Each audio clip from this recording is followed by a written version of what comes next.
natin, mga katismusa. Ito, mga katismusa.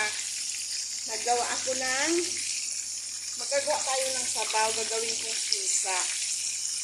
So, yan pinag-fried ko muna. Half-cook fried lang po yan, para hindi maano yung lasa. Yung amoy, para hindi malansa. Kasi yan, nag-isa akong bawang, sibuyas, luya, kamatis. So, maraming kamatis dapat yan. Kasi gagawa tayong pizza. Ito okay na to. Ilalagay natin dyan.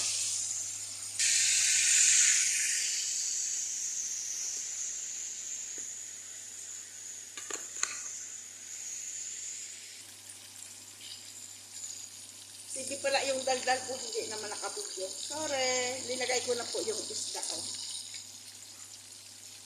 Yun, pisa na yon sa amin. Kasi gusto ko po mayroon konting sabaw-sabaw. Ayan, pinakuloan ko na yon. Ito naman is sa ibabaw ng rice. 3 isda namang iba-ibang luto. So, mayroon tayong mini kind of cooking vlog. Ano ba yung tama ba yun? Tagalog na lang natin. Tatlong isda, 3 klaseng luto. Ayan. Sorry na. Ito naman po is iihawin natin. Ihaw. Ito yung white rice natin. Kaya po yan yung may yellow. Ito po yung may oil na mayroon siyang turmeric. So, one side, wala siyang oil. Wala siyang turmeric. Kasi po ayaw ko yung kanin na may oil. Kaya ito yung may oil, ito yung walang oil. Para hindi na tayo sumaing ulit. Kasi ayaw ko sa kanin may oil. Alam nyo na, iba na pag mabata, mahirap na. Maraming umaasa sa atin, lalo na sa asawa ko. Stroke siya, so kaya nag-iingat ako masyado sa sarili ko para sa kanya at mga apo at anak. Kaya binaliktad ko na. Baliktad ko na siya.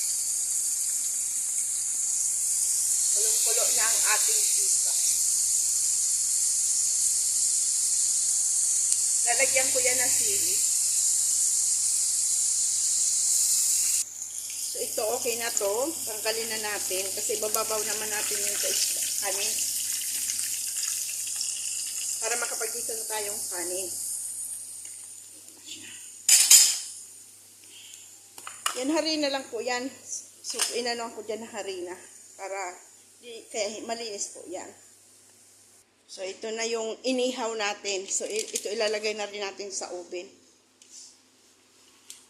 Para sabay-sabay na sila. So, ayan, mag-aano na rin tayo ng kanin. Yung isa. Lagyan natin ng spice. Turmeric. Asin. Bitsin.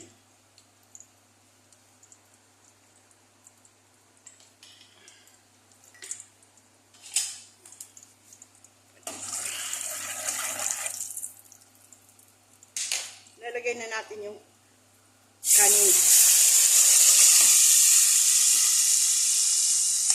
Ito ang tinatawag na murtada.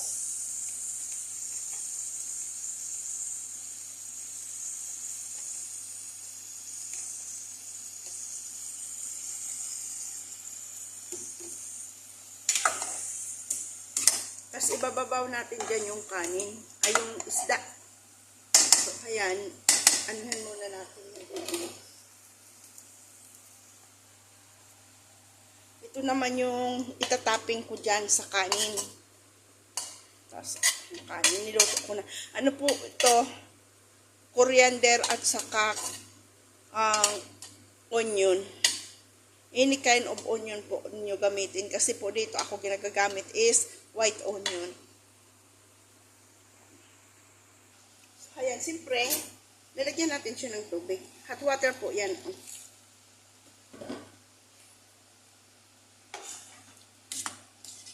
Huwag natin haluin ng haluin para hindi madurog ang kanin. So, ngayon, Tunaw na ata yung asin natin dyan. At linagay ng spice. Tikman natin yung okay na yung asin. Hindi pa. Kasi pag linagay na natin yung isda, hindi natin pwedeng haluin.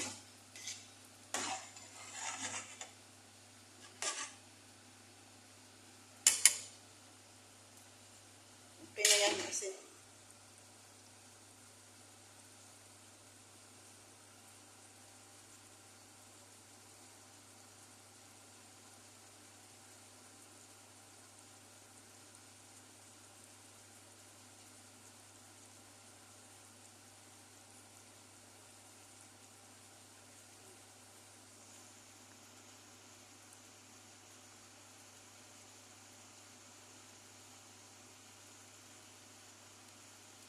Yan muna natin siyang maluto-luto.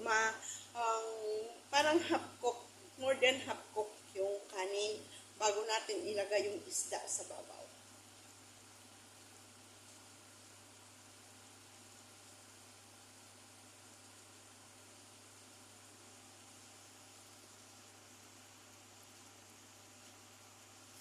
Ito na yung ating white rice. Okay na siya. Ang kain daw po 3 o'clock. So, tama lang yan. 1:20 PM na.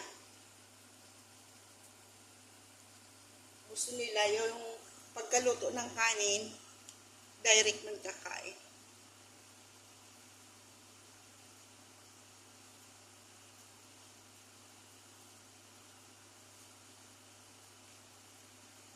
Ayan. So, ayan. Pwede na siya ilagay yung kanin. O yung isda, sorry.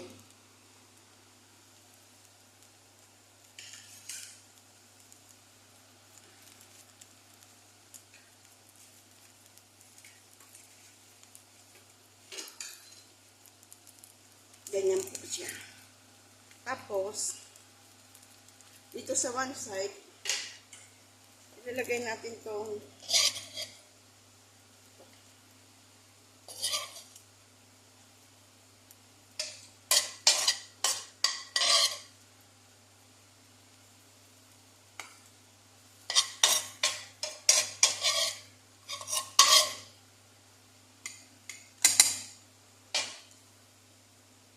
ganyan po yan. So, ayan, lagyan natin siya ng cardamom powder. Kaunti lang. Huwag marami. At saka, saffron. Tapos, lagyan natin naman ng rose water na mayroon saffron.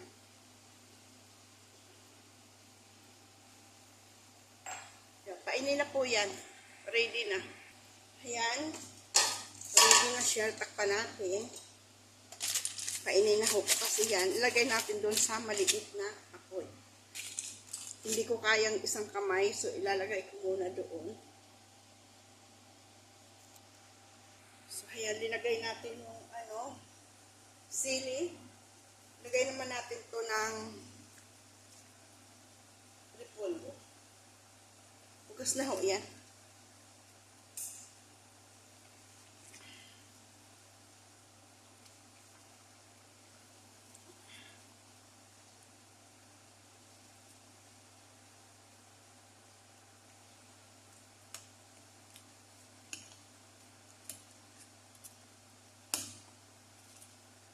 Ito ang tinatawag na pisa. Lalagyan ko po mamaya-maya ng paminta. Tikman muna natin yung asin. Yung ano na. Kulang yung asin niya. Tignan natin ang asin. Ang lasa. Lagyan natin ang pambitsin.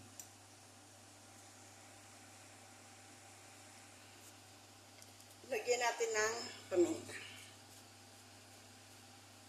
Dapat malasa-lasa yung paminta.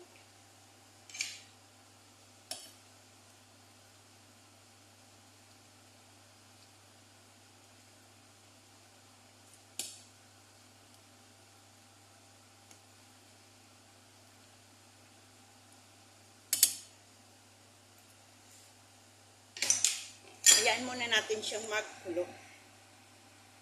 Tingnan natin yung nakaubi natin. Tamang-tama. Oh. Diba? Tatlong isda, tatlong klaseng luto. Saan ka pa? Kaya busy-busy ang Inday. Maaga, prepare ko yung prutas na dalhin ng dalaga.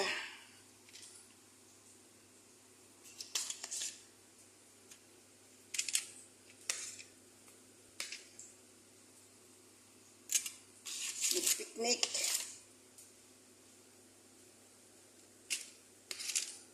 Ang init-init, nagpiknik. Mga dalaga nga naman. Ayan. Mabalik natin to sa oven. Excuse me po. Madali na to. Madali lang naman to kasi iisa lang. Takpan ulit natin. Saan naman tayo niya?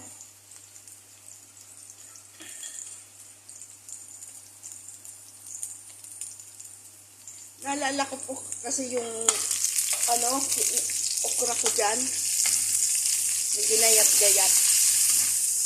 So may nakita ko sa YouTube, ganito yung luto.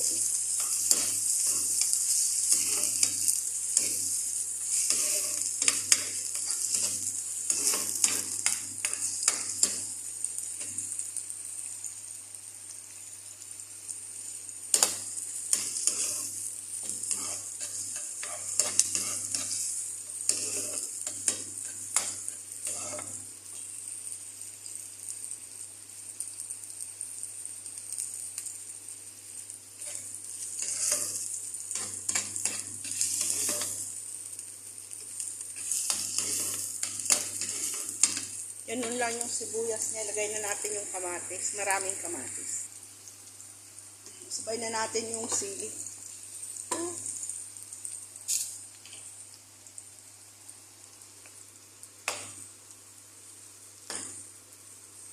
Pag madurog-durog yan, konti ilagay na rin natin yung okra.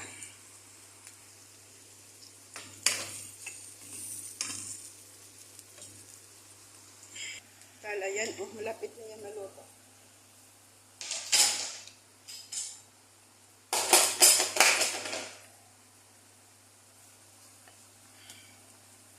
Diba?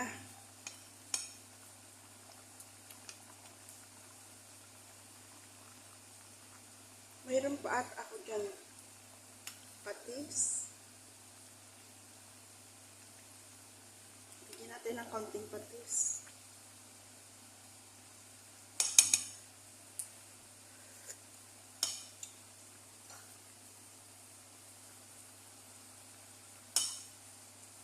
Natin ng konting patis.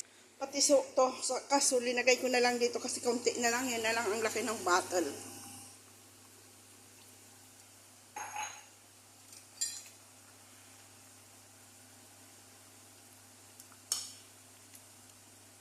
Sarap niyan. Totally, ang wala naman, ang pizza, wala naman siyang lemon. Pero ako, lalagyan ng konting lemon para hindi malansa. Kasarap. Ito naman yung mga sa dulo ng lemon. Kinat ko kagabing dinala ng bata. So, sayang naman, di ba? Lagay na natin dyan. Para mapagkalabangan.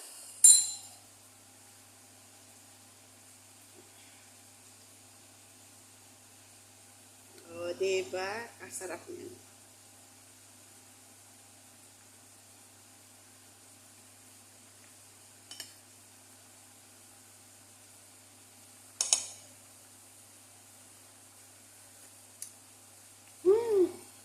Sarap.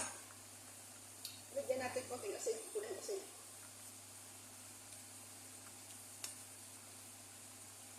Okay na to. Gusto na natin ito. Tanggalin ko muna. Yan. Ito na rin siya. So, ilagay na natin yung okra. Higasan ko na po yan.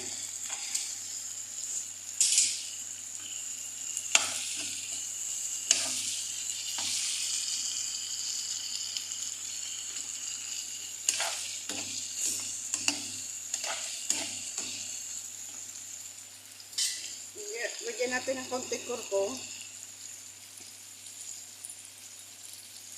Bitsin. Asin. Ganyan lang po rin lagay niya. Wala siyang soy sauce. Pero ako lalagyan ko siya ng dried shrimp para may dagdag pang palasa.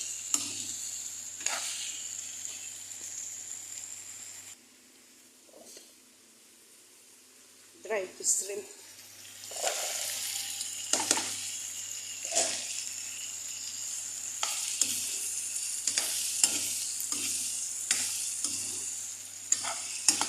Diba? Para may gulay. Muntik na yung inihaw ko. Mabuti yung ano lang yan, kaliskis. Dapat ito sa babaw hindi na masunog. Ayan, higop tayong sabaw. Yan. Habang mainit pa. Kumuha akong sabaw. Mahilig po kasi ako sa pagkain na mayroon sabaw-sabaw.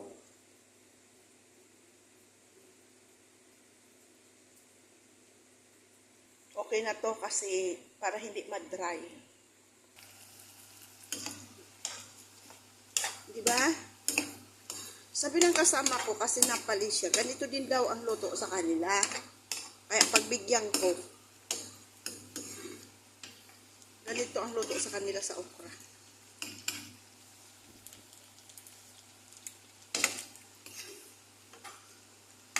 Hilaw-hilaw pang konti. Pero masarap siya. In fairness, masarap siya.